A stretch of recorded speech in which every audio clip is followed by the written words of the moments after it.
call the meeting to order, the Board of Trustees meeting here at Pioneer Center in Leavenworth, Kansas.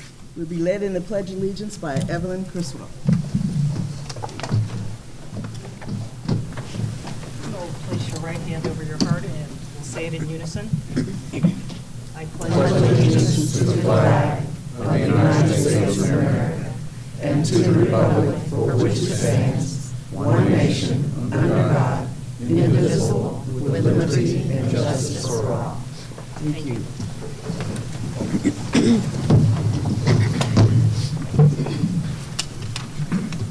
All right, can we have the roll call? Trustee Ash. Here. Trustee Brown. Here. Trustee Criswell. Here. Trustee Daniels. Here.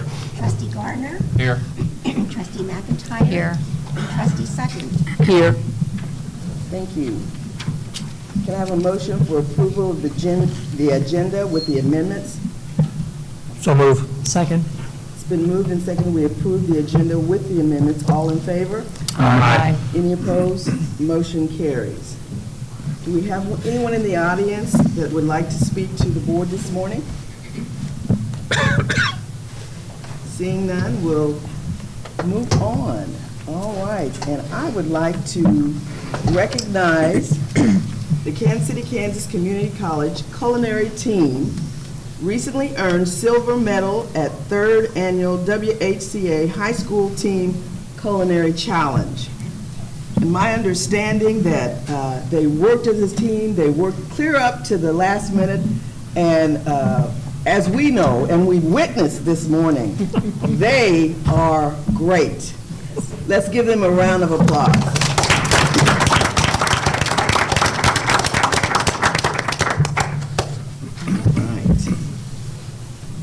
And now we will have board committee reports. And I would like to thank all of the board members for attending the board retreat this weekend.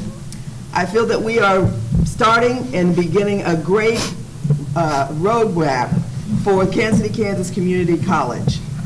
I have a draft of the board goals that we set for 2018 and 19, and I will send them to you electronically this week.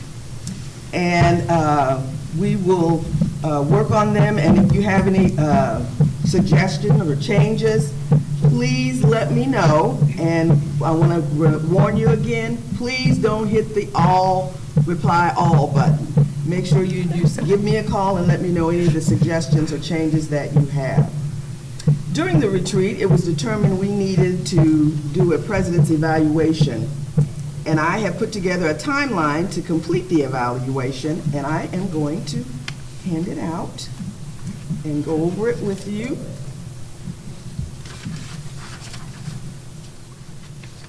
Hopefully, we can. Is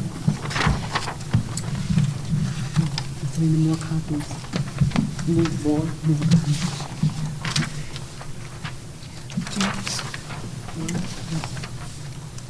Oh, that's something different. Oh, that's something different there. Oh, yeah.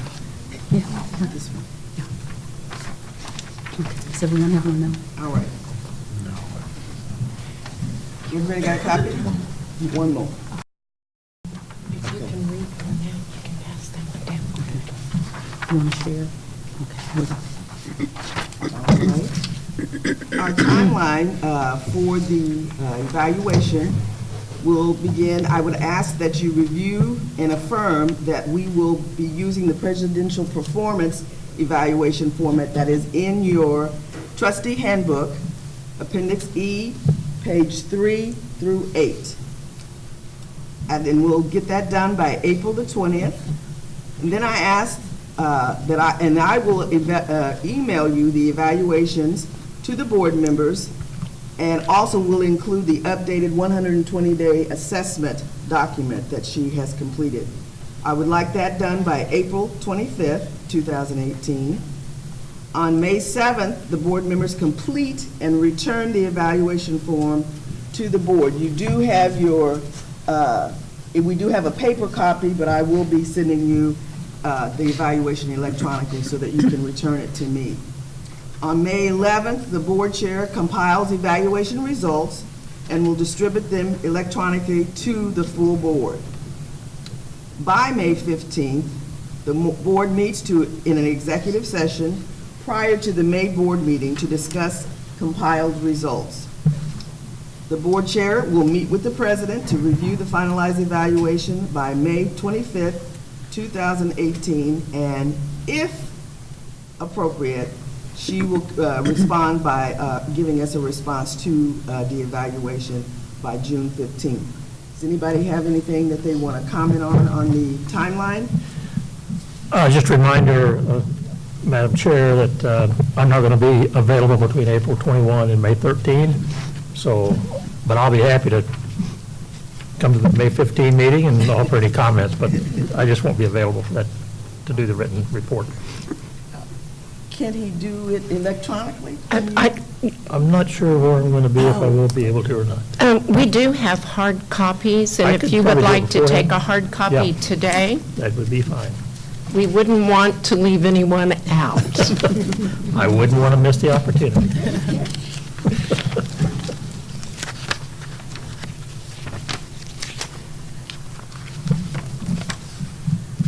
So I'll get these back to you then, Yes, Russ, please. before I leave. Yeah, probably drop them off with Peggy, somebody anyway. All right.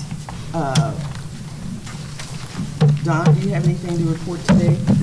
No, Madam Chair. Okay. Dr. Daniels? No, we didn't meet in April. Trustee Garner? Yes, real briefly. Thank you, Madam Chair. The Finance Committee met on April 11th.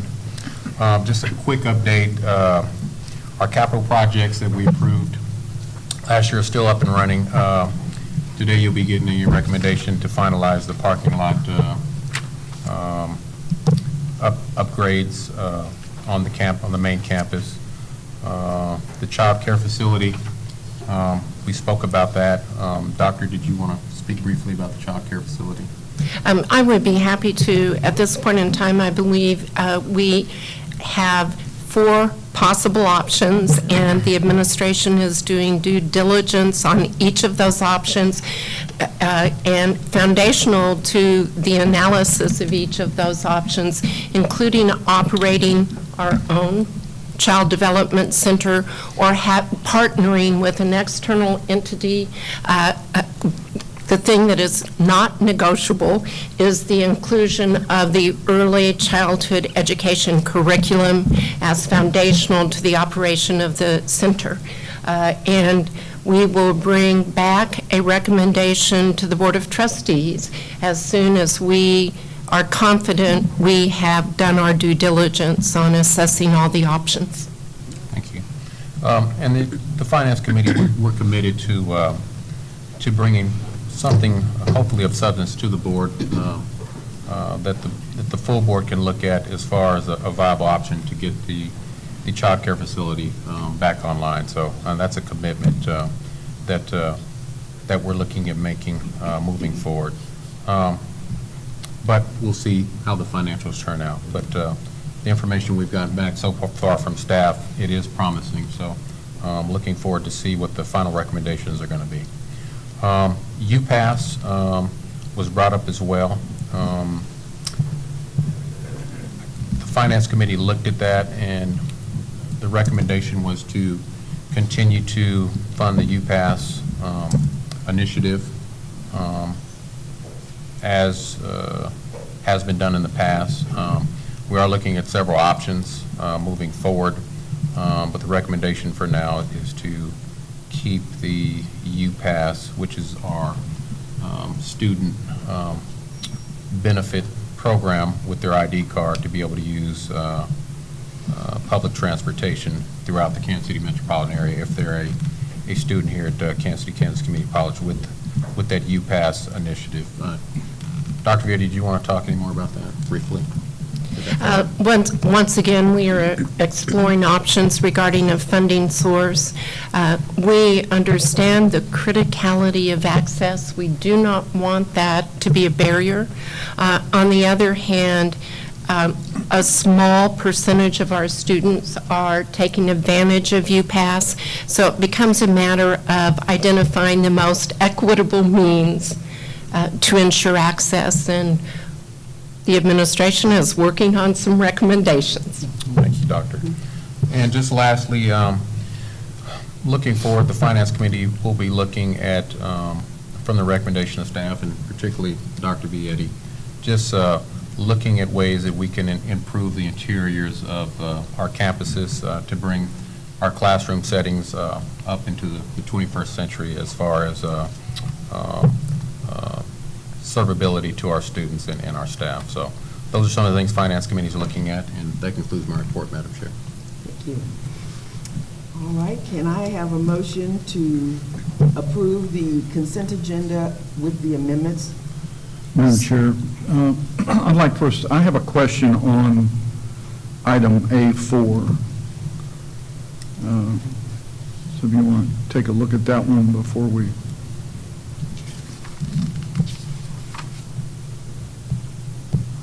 Second paragraph says, we called the special meeting, or you did, Madam Chair, to order at 3:30. Roll call, and then called for a motion moving into executive session, and the executive session began at 3:07. Unless it was 3:07 the next day, it appears to be out of order.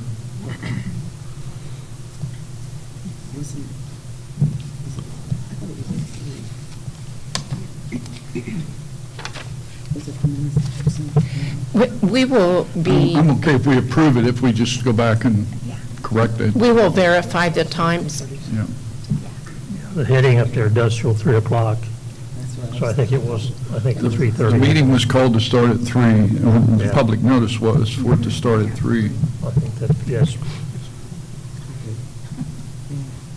Motion to approve with the suggested amendments, changes. So moved. Second? It's been moved and seconded that we approve the consent agenda with the amendments and the changes that have been suggested. All in favor? Aye. Any opposed? Motion carries. All right, do we have a student senate report today? Seeing none, we'll ask for the president's report. Yes, not surprisingly, I have a report, but the most important part of my report is to ask Marcia and our chefs to step forward so we can express our appreciation for the best breakfast we have ever had. Amazing. Special for our culinary art program to serve you anytime. Well, Thank could you you. introduce yourselves? Yes, I'm Chef Alfredo. I'm a young instructor here at the Pioneer Center in the culinary arts program. This Chef Nicole, Chef Reed, and he's a student, Andre. We've been working for this brunch, and we will again whenever you want. Thank you. In the Vietti household, we have a mantra that food is love. We felt very loved this morning, so thank you.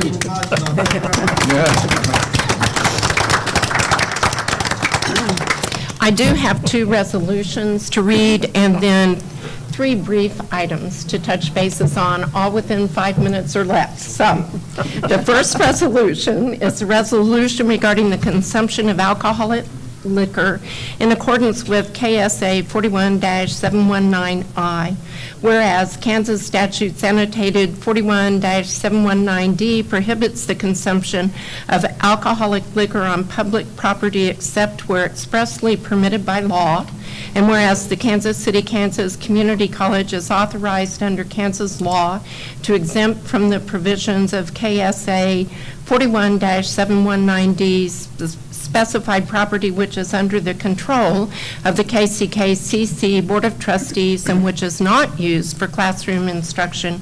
Now therefore be it resolved by the Board of KCKCC, Section 1, KCKCC hereby exempts for Friday, May 4th, 2018 from 6 to 9 p.m. in the lobby and multi-purpose room of the Dr. Thomas R. Burke Technical Education Center from the requirement of KSA 41-719D.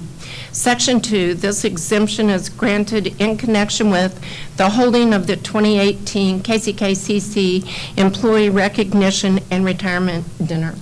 passed and approved by the Board of KCKCC in a meeting held on April 17, 2018. We have a motion to approve the resolution. So moved. Second. It's been moved and seconded that we approve the resolution. All in favor? Aye. Any opposed? Motion carries. The second resolution is the resolution regarding the consumption of alcoholic liquor in accordance with KSA 41-719I. Whereas Kansas statutes annotated 41-719D prohibits the consumption of alcoholic liquor on public property except where expressly permitted by law, and whereas the Kansas City, Kansas Community College is authorized under Kansas law to exempt from the provisions of KSA 41-719D specified property which is under the control of the KCKCC Board of Trustees and which is not used for classroom instruction.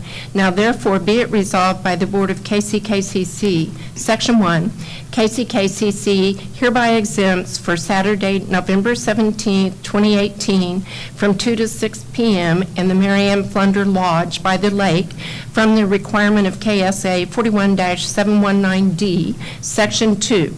This exemption is granted in connection with the holding of the wedding of KCKCC employee Sheldon Gunther's daughter, passed and approved by the Board of KCKCC in a meeting held on April 17, 2018. And so you will know that the date is indeed correct, November 17, 2018. We just have a very proud father who wants to make sure all the details are taken care of early. Thank you. May I have a motion to approve the resolution? So moved. Second. It's been moved and seconded that we approve the resolution. All in favor? Aye. Any opposed? Motion carries. Then 3 quick updates, actually 4. Just a reminder to the Board of Trustees that we do have 2 monitoring reports required for submission to the Higher Learning Commission on May 1. We have teams working on both reports, one relative to a culture of shared governance, the other relative to using data for continuous improvement purposes. The reports will be properly vetted with extended cabinet and college senate before they are moved on to HLC. From my perspective, and it was the consensus of the whole group because our facilitator polled each and every one, we had a very productive shared governance retreat on April 12th. All members of President's extended cabinet were in attendance, as was Chair Brown, as was Trustee Sutton. We identified a draft set of guiding principles for shared governance.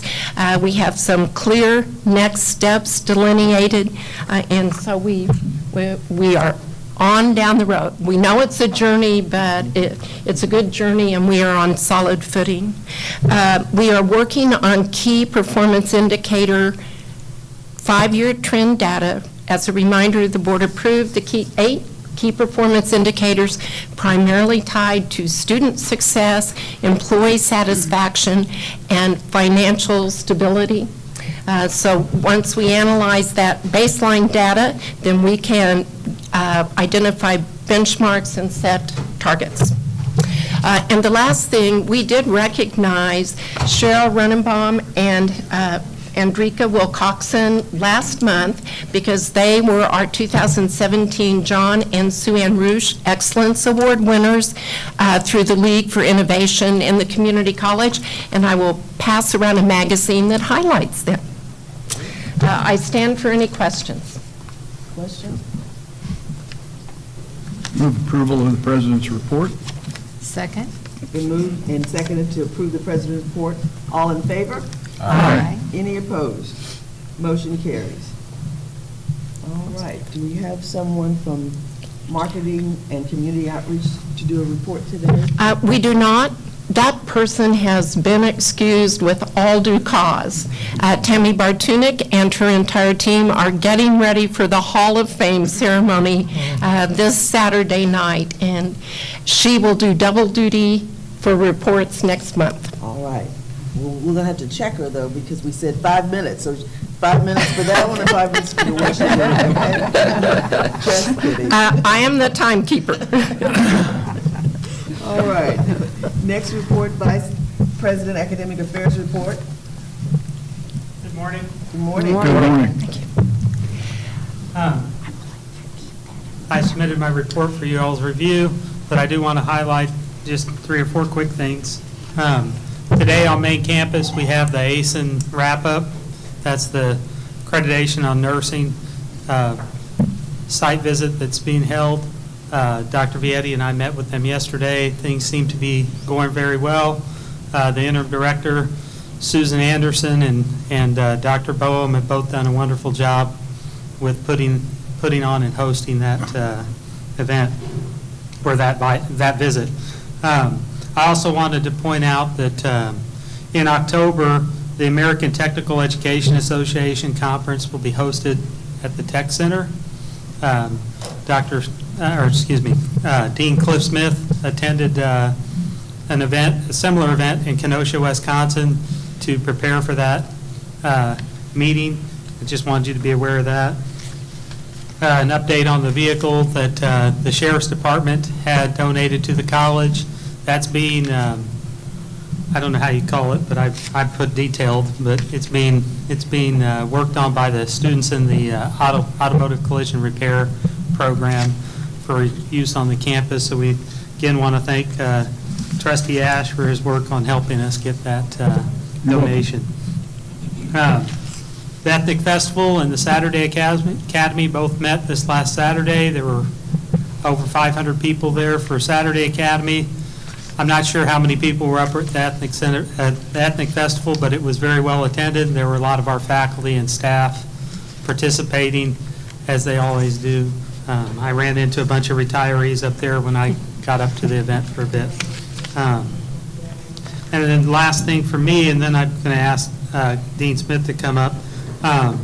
We have an adjunct professional development day this coming Saturday at KCKCC, so we're hopeful that that will be a great event for their professional development. We have 4 different tracks of sessions for them during the morning. And with that, that's my report to you all. I'll stand for questions after I have Cliff come up and give you a little bit of an overview on the Barbary. Actually, that is under new That's under business new business. because I'm it sorry. calls for board approval. Excuse So, me, sorry about that. Cliff, you can rest a few more minutes. Then I will stand for questions on anything you might have for my report. Any questions? All right. Great job. Move Thank you. approval of the report. Second. It's been moved and seconded, we approve the report, academic affairs report. All in favor? Aye. Any opposed? Motion carries. Thank you very much. All right. Next report is the Vice President Student Affairs report. Is she here today? Actually, I believe we have Yelena Ozegovich, who is going to give a report on Center for Teaching Excellence activities. Thank you. Good morning. Good morning. Good morning. Pull up my-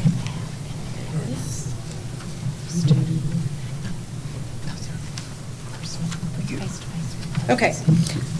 So, let's see, that's my first one. Here we go. Thank you. Can we, is it this, we need to project over here? No, but it should shoot up there. There we go. Okay, all right, here we are. As you know, I'm Yelena Ozegovich, and I wanted to introduce Julian Gonzalez. He's the coordinator for the Center for Teaching Excellence, and the faculty assistant director is Tom Grady. He stayed on main campus. Oh, and the mission of the Center for Teaching Excellence is to foster academic discourse specific to the craft of teaching while leveraging technology, academic assessment, and professional learning to enhance pedagogy and student learning. So in a nutshell, there's 3 pillars of what we do. First has to do with the craft and practice of teaching. So you heard last time about the AQ. That was a big grant we got. We had a lot of faculty go through the training. I'll talk about that very briefly. And then also what we've been developing is the Blue Devil Faculty Academy. This past year, we started that with new full-time faculty. They met monthly, had some trainings, and then kind of backed it off in the second semester, and they haven't met as often. But it was a monthly face-to-face and then additional kind of resources through Blackboard. And then we are set that up now for the fall for adjunct faculty. And for adjuncts, it's things like, where do I park? How do I get paid? How do I make copies? Just some of those questions that sometimes people don't know where to go to, in addition to academic assessment and other kinds of things relevant to the classroom. And then the second pillar is academic assessment, creating a culture of academic assessment and collaboration. And good teaching is based on assessment, and it informs curriculum. So facilitating the use of assessment data to inform curriculum, enhance teaching, and inspire learning at the course level, program level, and then institutional level. And then Can I ask a question? Sure. What's a high-impact practice? So, for example, that would be like an active learning technique or something that's research-based that is, for example, the kind of old model of teaching is So it's the a teaching instructor in the middle. practice. Yeah, it's a teaching Yeah. practice, right, within the classroom. Right. And then the third area that we do is the academic discourse. We've had some academic symposiums this last semester. The topic was the opiate crisis, and we had a panel come in with, treatment providers within the area, the medically related, so that was all part of that. Just to give you an idea of kind of contacts, these are total in-person contacts since August. I think those numbers are pretty impressive. So 311 in-person contacts having to do with teaching, 585 doing assessment, and then academic discourse was 167. And then what I think is, this is kind of just a breakdown by division. I'm not going to go over that. You'll have that in your packet if you're curious. This is something that I was shocked at how effective it was our YouTube videos. So if you look at that, we have over 1,153 views of our videos since August. So that's over 3,000 minutes. And that was all Julian right there. That was his idea. It turned out really fabulous, way more than what I thought. Last year when we started, we had about 452. So since we've been in existence, it's been almost 1,600, which just views, which is I was really kind of amazed at. Can you tell what the high interest is? I mean, in a particular topic that people are really interested in? Excellent. Next question. So we have just some data on what the highest viewed videos were. Some of it was running course reports in Blackboard. So what we trained faculty on was adding their outcomes. Each course has outcomes, and adding those to assignments that they did in class. And then when you do that within Blackboard, you can then run a report that gives you information in the aggregate, like your total class, and it also lets you drill down to Susie Cream Cheese, right, in your class, how she did specifically on where the alignments are. So it's really a very powerful tool for the instructor in terms of understanding what students are getting and what they aren't getting. I'm very cognizant of my 5 minutes, so I want to make sure that I get through everything. So then the other pieces, this is data now that's broken out specific to each pillar. So this is just related to the craft and practice of teaching. One of the things that we did, for example, you may notice social and behavioral science is really high on that list. We hosted them each month. The faculty from the social and behavioral sciences that did the AQ, we had monthly meetings in the Center for Teaching Excellence where we talked about, what did you do? How did you get it? How did you apply it in class? Oh, I hadn't thought about that. So those meetings were really kind of fun, actually. It really kind of energized the faculty who were doing that, and then other divisions did it in different ways. We just happened to, since I'm in the social and behavioral sciences and so is Tom, it was just, hey, come over and see us. So the other thing that you may remember, Faculty Senate asked for the funding of Turnitin. That's the plagiarism detection software. So Adam Hadley, who's an English professor, did a lot of trainings on faculty on how to use that software and integrate that. So that some of those numbers from those trainings that he did popped in there as well. Okay. And then this is just some of the titles that were in the AQ course, just kind of for your information.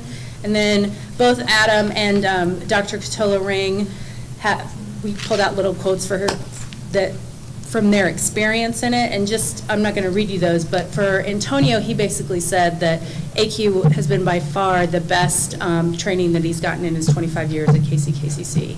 So that was pretty powerful for us to hear from him. And then, as I mentioned previously, the Blue Devil Faculty Academy, so we kind of have 3 tracks for that, for new full-time faculty, kind of getting onboarded and acclimated to KCKCC, for adjuncts, and that's whether they're new or old-timers or seasoned, I guess. It still is a resource, all kind of information there. It doesn't necessarily have to be just for new. And then again, the high-impact practices, we're still kind of working on what's the most effective kind of techniques within the classroom.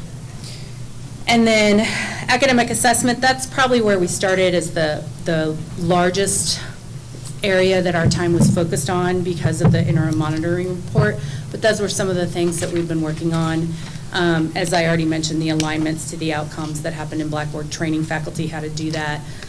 Training faculty how to set up a grade book, for example, in Blackboard. It's kind of dependent on the grade book. That's where the alignments happen, and you need those grades in order for it to all kind of connect through. The other thing that we've been working on is through the general education assessment, through the Core Curriculum Council.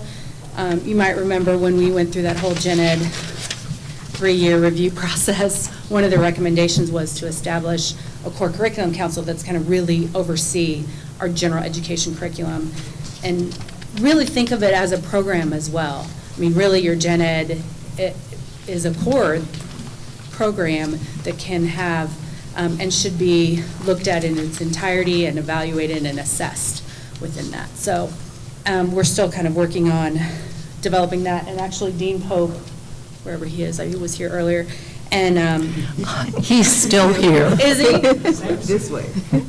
See, I saw Stephen Terry and it just messed me up. I wasn't thinking that you were over there. Okay, where was I? Oh, and Dr. Todd Gordon is the science professor, and he's co-chairing that.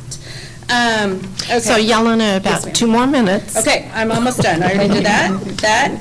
That's just data on where we've hit with academic assessment. And then academic discourse, this is kind of the final piece. We had some fall academic symposiums, and then actually the ones that we did in the spring that were the theme with the opiate crisis, we had a lot of students come, which was great, which we weren't really anticipating. So, and the numbers on those, so you can see that's actually who our biggest audience was the students, which was a little bit, I wasn't anticipating that. So, I think that's it. See, I made it. Any questions? Thank you. Any questions? Great job. Okay. Thank you. Thank you. Yeah, great. All right.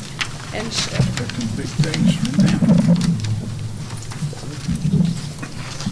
Now we do Shy Perry. Shy Perry.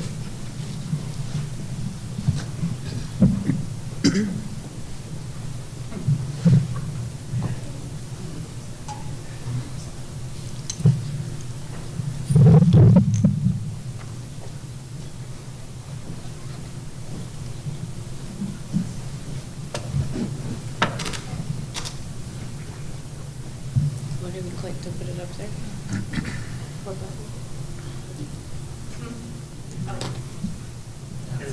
There it is. Good morning. Good morning. Good morning. This is my intern, Miracle Mayo. She's graduating this year and also co-curated most of the shows this semester, so she's going to be giving you all the updates. Very good. Hi, so today I'll be going over our spring review of what we've been doing. We've been doing art shows, workshops, and partnerships. So our first exhibition, we partnership with the KC Senior Arts Council, and we hosted our Artist Ageless event. For this event, we partnershiped with the KC Jazz group. Our next event we hosted was Herself, which was an exhibition to celebrate Women's History Month. I co-curated that one, and I also titled it Herself because we wanted to showcase women and how they show themselves through their artwork. For this event, we had 22 artists, some from KC and some from Missouri.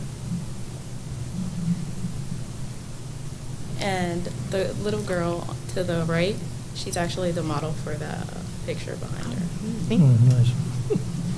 Again, we partnership with the jazz group and Jim Mayer. We also partnership with the counseling center because they were doing similar events with the same theme of this show. And our next event is LunaFest, which we partnership with AUW Student Chapter. Also, we partnership with the Intercultural Center for this one and the Diversity Council, which this was actually a part of their Diversity Week. And this event showcased a variety of short films by women for women. Now I'm going to tell you a little bit about the other workshops that we've had this semester. Yarn Club is something I started in February because a lot of people were asking me they wanted to learn. And that's a real simple stress reliever for a lot of people. So we have about a group of 10 ladies and some gentlemen that come in every Friday, and we just work on different projects. And if you want to learn something new, like you see our coordinator, Marquise Harris, which he's here today, he's learning how to crochet. So everybody comes in, we have snacks, and just talk about what projects we're working on. And then printmaking, I'm working with KC Print League, artists from there. So they come in about once a month and do different types of printing. They've done a lot of woodblock and screen printing with students this semester. So that's just a chance for people to get hands-on experience with artwork. And then we also work with Junior Achievements, and we had the artists come in and teach. This is an 8th grade art class, and this was their first assignment for this spring semester, getting to make pieces. And then I work with the KCK Chamber. I'm a chair member on their Young Professional Board, and I was able to take 2 students to go to the annual luncheon, which they were really excited about. And then, of course, the Waiko Ethnic Festival, which we have printmaking again, so the kids could get some hands-on experience. And yeah, that's what we've been doing this semester. Do you have any questions or comments? Time the yarn group meet, I think my wife may be really interested in that. At noon on Fridays. What time, noon? Mm-hmm. At 12 o'clock on every Friday. Thanks. That's excellent. Yeah, great. Great job. Thank you. Looks like you're doing- One more thing that I wanted to say. I wanted to congratulate Miracle. She got into the Nelson Young Curators Program for the summer, so she'll be working with them. Congratulations. Great job. Great. Thank you. All right. Now we'll have student affairs. report. Yes, Is that we right? will. Okay, Vice President, Student Affairs Report, Dr. Delphi Wilson. Is she here? She is not able to be here today.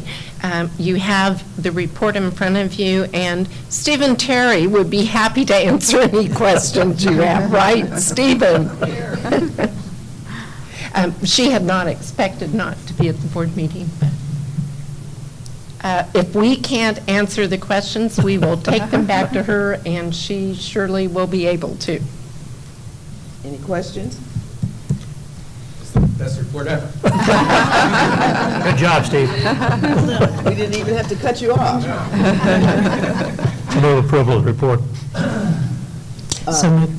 Second. Moved and second that we approve the report. All in favor? Aye. Any opposed?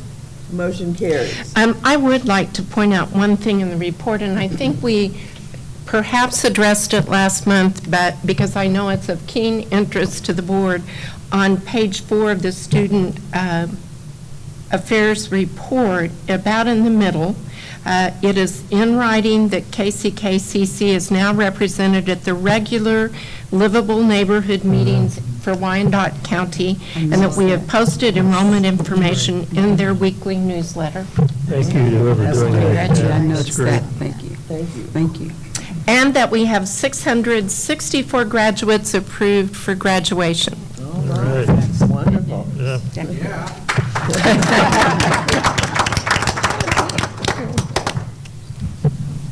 right.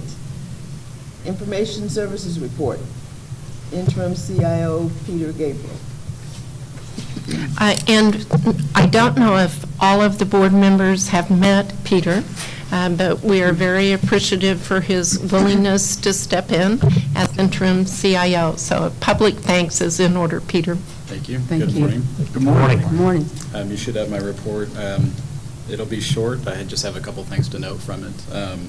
The first thing is regarding the Learning Commons. Construction is on schedule, and they are expecting their second round of furniture delivery this week, actually starting today, I believe. They're coming in to finish the ground floor furniture and deliver some of the second floor furniture. And then the other thing I wanted to mention was Blackboard, our online learning system. Outside of a short maintenance window with Blackboard, we had 100% availability for the LMS system for faculty and staff and students last semester, or the month of March. So we're also, there's one other thing, we're hosting a HR best practices with the use of our Lucian colleague student information system today. That's in Information Services, and it runs Tuesday through Thursday for everyone from HR. And if you have any questions, I'll do my best to answer them. I know we've been waiting on that furniture, so we'll have to go over there and take a look. Yes, the furniture that's downstairs is very nice. They're doing a great job on it. So, in fact, I think just a couple of days ago, they blocked off the old elevator and started to dismantle it bucket by bucket. They're carrying it out of the building, and they're starting construction on the elevator from the other side now. So it's been a little loud and maybe a little smelly yesterday, but other than that, I think they're doing okay. Progress. Yes. Great. We've been hearing about that for a while, so that sounds wonderful. Can I get a motion to approve the report? So move. Second. It's been moved and seconded. We approve the report. All in favor? Aye. Any opposed? Motion carries. Thank you so much. Now we have a report from the Human Resources Department. Ms. Christina McGee. Good morning. Good morning. Okay, well, I just want to highlight 3 things in the report. There was an amendment to the original report I sent in for the employment coordinator position. We hired that individual yesterday afternoon, so I apologize for it being late, but I at least wanted to make sure that it was on the board report. So we have Victoria Anderson joining KCKCC, and so she brings a wealth of knowledge, and we're excited to have her with us. And the employee relations manager position is underway. We have the applications. We just have to review and move forward with that. The other thing that I would like to note is the employee satisfaction survey. We mentioned it in the last report. We received participation from 216 employees, so that gave us a participation rate of 28%, which is actually pretty good for surveys. So we're looking forward to getting that information from Noel Levitz. We should have an analysis and a review of that information in the next 5 weeks. And from there, what we will do is look at action plans for how we can address the data that we received in that report. So we don't have those action plans and what they will be yet, but we will certainly look at that because we want to make sure that we're not just sending out surveys without having any action behind them. And last, the compensation analysis study is still underway. The Korn Ferry Hay Group representatives met with the cabinet on last Friday. They shared the grades. So right now we have our grade levels for positions. And so now what they'll be doing with the information that they took back from the meetings with the leadership team, they will be looking at the salary ranges for each position, the level, and the grade. So I think we're still on schedule to have that completed by the end of May. If not, hopefully sooner, but definitely by the end of May, I think we're on track. Any questions? On the, I don't, maybe it's just a typo on the addition for the, your Victoria Anderson, it says effective date 5/7. Mm-hmm. Is it 5/7 or? 5/7. Okay, so she will start May 7th, okay. Yes. Okay, all right. Thank you. Any other questions? Thank you. Motion Thank to you. approve the report. So moved. Second? It's been moved and seconded that we approve the Human Resources report. All in favor? Aye. Any opposed? Motion carries. Now we will hear from Mr. Mike Beach, Finance Administrative Services. Good morning. Morning. As I was going through the agenda, I noticed that my written report was not included, not exactly certain why. I have it, if anybody wants a hard copy. As far as the written report goes, we continue to make progress on a number of capital projects across campus. Some of them are visible, some of them not so much. We gave updates to the Finance Committee on how the bridge across the lake is coming, which is making significant progress, pending weather, of course, but we're getting there. The President included an update on the Childhood Development Center. We have a number of other projects. I won't elaborate too much on them. And we have business relating to the parking lot already within your agenda, the parking lot remodel, and Trustee Garner gave an update on that.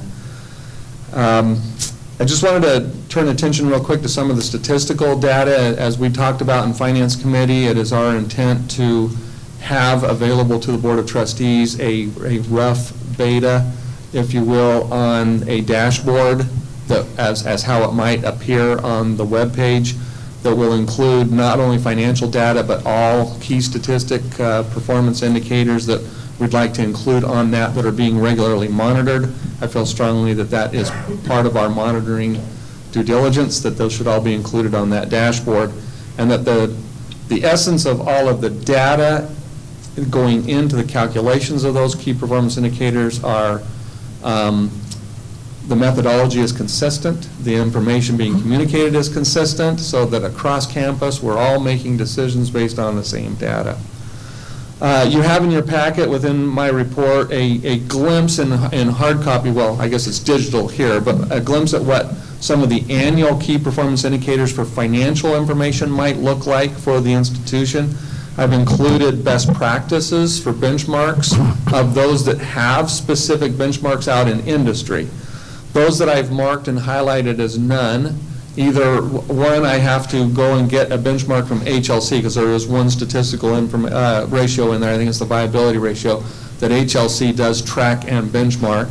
The rest of them, it is my intent to hopefully be able to benchmark with all of the CACBO other 19 community colleges in Kansas City. As I reported to the Finance Committee, I've offered the spreadsheet that underlines all of this data to all of the 19 institutions, 8 of which have already said, please send it to us. So my hope is that they'll start using it and calculating it, and we'll be able to make this a regular habit to benchmark this data with them, so we have at least that information. To the extent that we don't have information to benchmark with other community colleges in Kansas, a lot of this data is really a self-benchmark. So we can monitor ourselves, look at our trends. There may not necessarily be an established benchmark, but that doesn't mean that as an institution we can't internally generate something that we think is best practices in where we are heading and where we are going. The next financial report I just wanted to bring to your attention, this is the budget to actual comparison. You'll also notice that there's a forecast column in there. So originally the budget was budgeted and established to project about a $250,000 net increase to net position this year. The forecast as of to date of where we think we will end up at June 30th is a $1.1 million increase to net position. So that is moving in a good direction. I also want to just highlight as part of my report, this isn't in any of my report, but I attended the HLC conference, and one of the best breakout sessions that I attended was an individual who was retired out of a community college that was brought in by the HLC staff to do a correlation analysis project on all of the HLC data that they were tracking, and to determine if there were significance to independent variables and this whatnot into this data.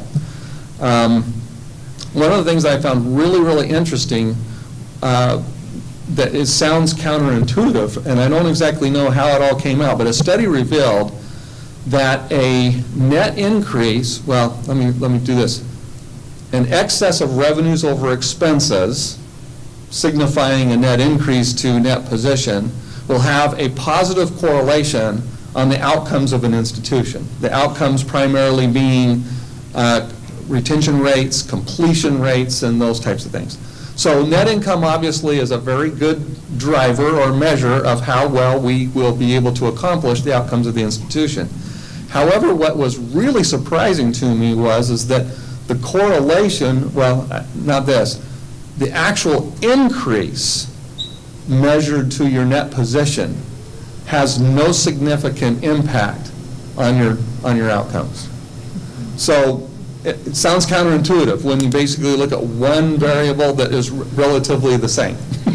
And I bring that to your attention because if we want to track those relationships or those correlations, one of the things that we have already determined as a need is to continue to build the primary reserves of the institution, which is increase the net position of the institution to continue to bolster it up. And the one thing about that is that as an institution, as we do that, we just have to bear in mind that that has no correlation to the accomplishment of our objectives, but a net income does. Any questions?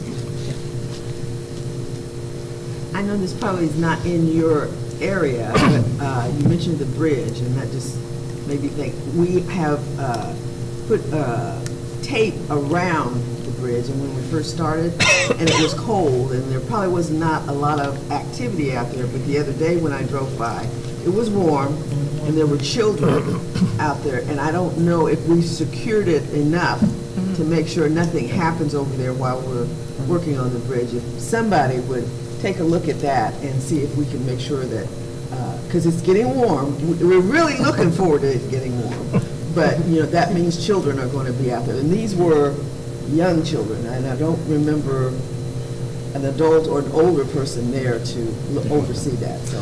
Thank you, well noted. That is an area that reports to me, so I'll have Jeff Sixt take a look at that and make sure that the entrances and exits on each end of that bridge are secure when it's not being worked on. Thank you. Yep. Any other questions? I have a question. This is on page 70 of our packet. It's the electrical usage report. Uh-huh. Looking at 2016, 2017, and 2018, the month of March, it looks like we have about a $10,000 difference between 2018 and 2017. 16 and 17 are about the same, but it looks like it went from $66,275 in 2017 to $76,238 in 2018. And my question is, well, actually, it's my request. Would it be possible for you to have someone to look into why we had such a significant increase from 2017 to 18? And then my second question is, do you know of any program that we are running at KCKCC where there's an effort to conserve or to really just examine and be mindful of energy or any other type of utility conservation? Yes, is Jeff here? Jeff's not here. No, Jeff is here. Oh, way back there. Jeff, Yeah, he's back there. Come up and answer those questions I'll let him answer it. Okay, thank you. I could only hear partially back there. Okay.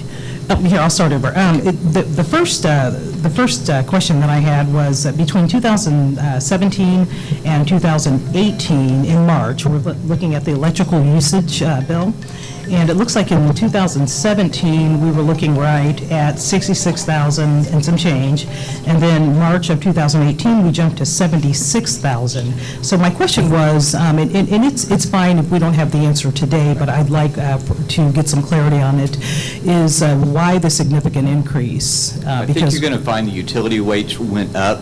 Yeah. Demand So has it was- gone down, but utility rates have gone up quite significantly. So it was due to a rate increase, in your Yes. opinion? Okay. And then my second question was, are you aware of, or are you running any type of energy conservation or utility conservation program at the college? We just went through a major ESCO project 3 years ago that we're in a 15-year contract with them. Okay. That, yes, and I'll have a report that I'm going to give to Mr. Beach this week that Okay. shows we've saved approximately $345,000 since its inception in Okay. utility costs over the last 3 years. 345? Okay, and you'll make that report available, is Yep, that right? sure will. Okay, all right, thank you. Okay, thank you. Any other questions? Can we get a motion Thank to you. approve the report? So moved. Second? It's been moved and second that we approve the Finance and Administration report. All in favor? Aye. Any opposed? Motion carries. All right. Unfinished business. And now, Mr. Smith, you may talk about barbering. Okay, well, we're talking about the barbering program, and I turned stuff in earlier. The finance part was not seen, so there were some questions on the finance part. It's basically going to cost us about $76,000 to renovate, get everything going. The teacher's $40,000, so the total, you've got $15,000 for equipment, $10,000 for tools, $5,000 for supplies, facility requirements, which we're going to have to change some stuff, $5,000, software $1,000. Total for the first year would be about $76,000.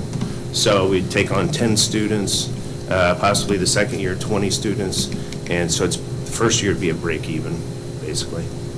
So, any questions on that?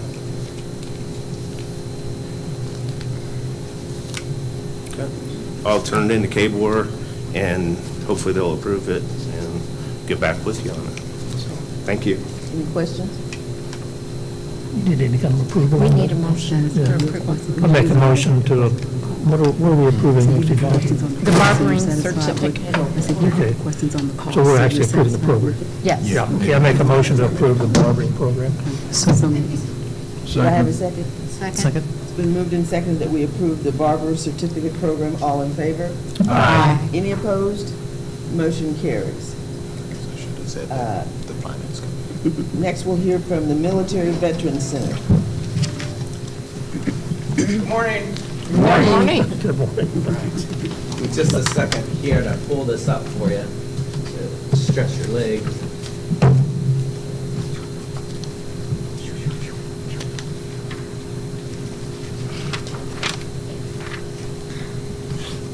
Counting in my 10 minutes of bringing it. And to frame the conversation while Stephen is pulling up the PowerPoint, you have endorsed are moving forward with the concept, and so today, the essence of the update is the budget, but we'll also remind you of the mission and the goals.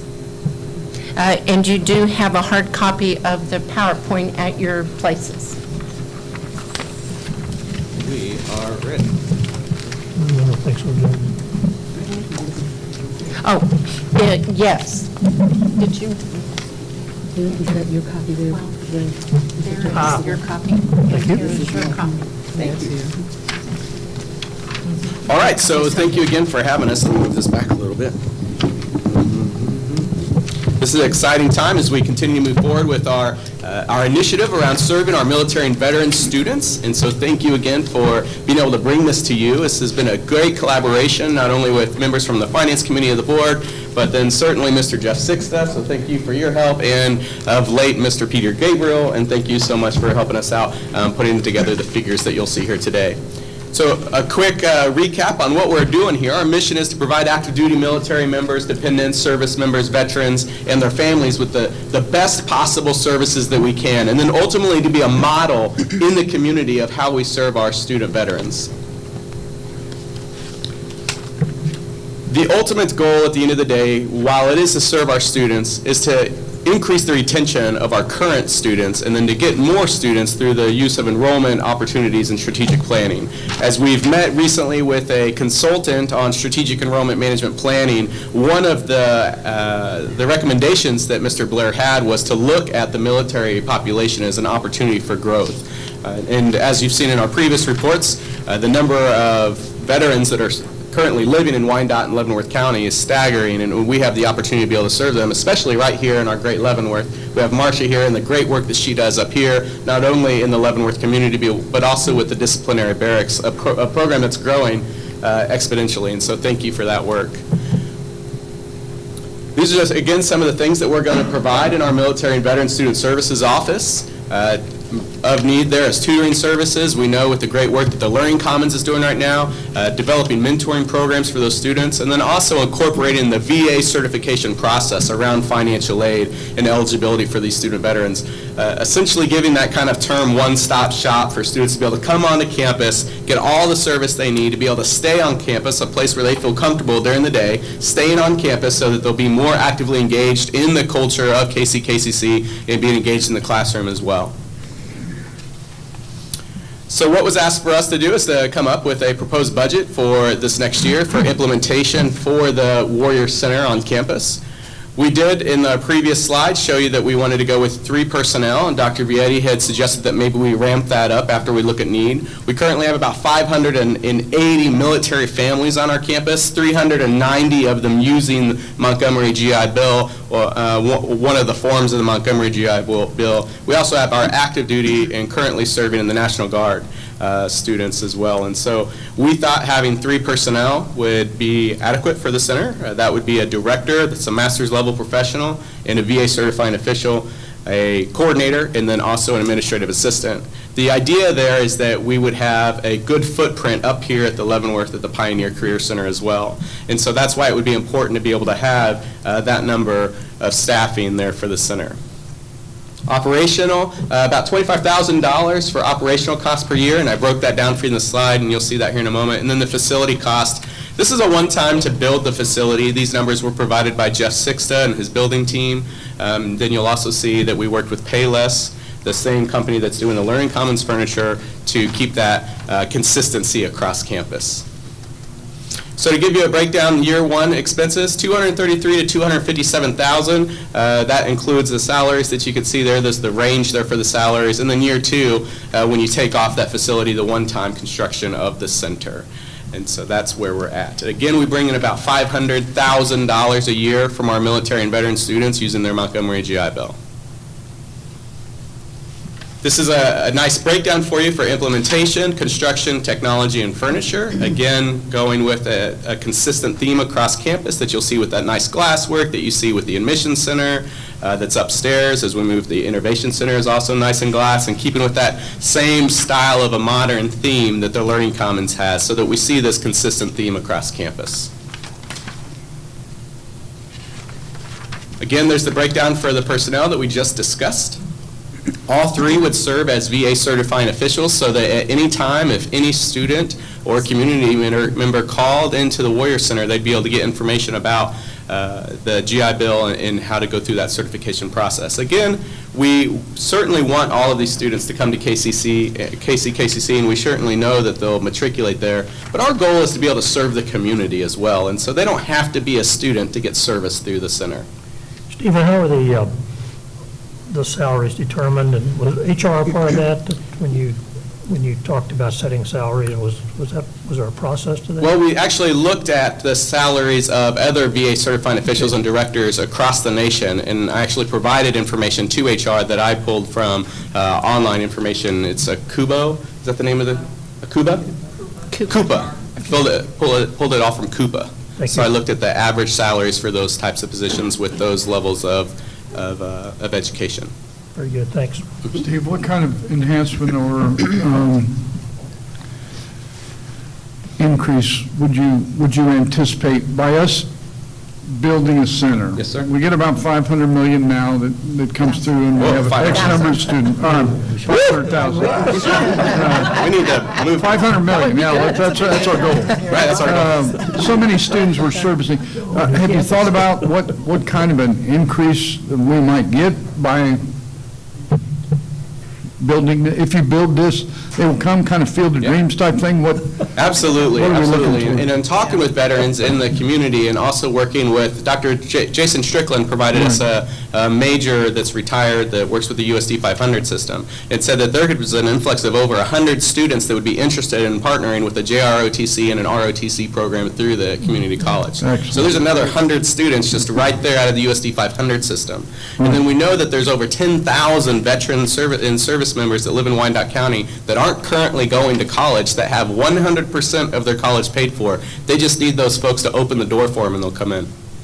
So we're projecting anywhere between a 20 and 25% increase in the first year, just of veterans walking in the campus. Okay, thank you. Great question. This is the breakdown of the $25,000 operational budget. You'll see we want to provide a veteran student orientation program that brings on these students and their families, as well as a learning buddy, a spouse or dependent that can come on, or a partner that can come on to campus and takes classes alongside the veteran. And then you can see there's some travel educational programs. The way that the center is being built, we're going to have a nice study lounge / conference room, and we're setting that up so that educational programs can come in around workforce development, career, resume building, things like that, so that we can provide some other services for these veterans besides just coming in there to study. Again, our desired outcomes, as Trustee Ash said, is that we want to increase our enrollment and certainly the retention of the students. Prepare highly qualified men and women for the civilian workforce, and especially in partnership with our technical education programs and helping them gain those skills necessary to be able to get employment. And then creating a well-adjusted generation of warriors. We've picked out a location. I know that was a question that was asked last time. Thank you, Trustee Sutton. So we picked out a really nice location that has activity on campus, and so these students feel that they're a part of the campus and the culture. Can I share where it's at? Yes, but before you do, we did a room utilization study. So the decision, the recommendation is based on data. And with that, drum roll, please. Oh, drum roll. There we go. So downstairs by the deli, there's that nice alcove there that currently there's a display case that's there, and then some tables that are used for kind of overflow from where the eating takes place. And so we would utilize that alcove, and that alcove would be the 2 offices as well as the study lounge, the relaxation station, and the social area for our veterans. And then 2335, which is the conference room just adjacent to that, that would turn into a director's office as well as a large study room / conference room and for educational programs for the veterans. And so it's going to be really nice. We're even going to implement motion sensors for the lighting so that we can conserve on energy. Thank you there, Trustee Criswell, for reminding us. And so we're going to do that kind of stuff to really make it a nice place for these veterans. And to Trustee Garner's ask in the last Finance Committee of the board, we want to do this right the first time, and it is going to look nice. And when you come through, we want you to feel like this is a place that you can be proud of and to highlight on campus. And so we're excited about that opportunity. And you can see here, next thing we're going to do is we're going to engage the alumni organization as well as some private industry partners to be a part of the Warrior Center, which is exciting. And we know that our alumni, that maybe they're not in a place right now they can give financially, but we have a lot of veteran and service member and dependent alumni that would love to participate through a mentorship program with our veterans to help them matriculate to retention. So super excited about that. That is my presentation. I would be happy to take any questions. Is the goal to have it operational by the fall semester? It absolutely is. And I think, Jeff, Mr. Sixter, I think we could do that by August, don't you think? See, he's excited about it too. We're going to work all summer. I'm going to help. I told him I'd help. What else? Okay, well, thank you very much. We appreciate it, and we're going to make this great for you, and you're going to absolutely love it, and so thank you. Do we need a motion to approve the budget? We do need a motion, please, but not without heartfelt thanks first to the board for recognizing this opportunity to be of service, to live our mission to our military. That's telling Steve that he has I know, I'm sorry. I can't turn it off. And it is, in some respects, a field of dreams, but we know if you endorse our building it, they will come. Madam Chair, I'd like to just add to that. This is a great investment. It got the full resounding support of the Finance Committee. We made sure the funds were there from our CFO, and they are there. We believe it's going to be a great return on the investment just in the amount of students that potentially could come to Kansas City, Kansas. And when you're talking about great people that have done a great service, not just for our nation, but for our community. What better place to get them the great education that they deserve right here in Kansas City?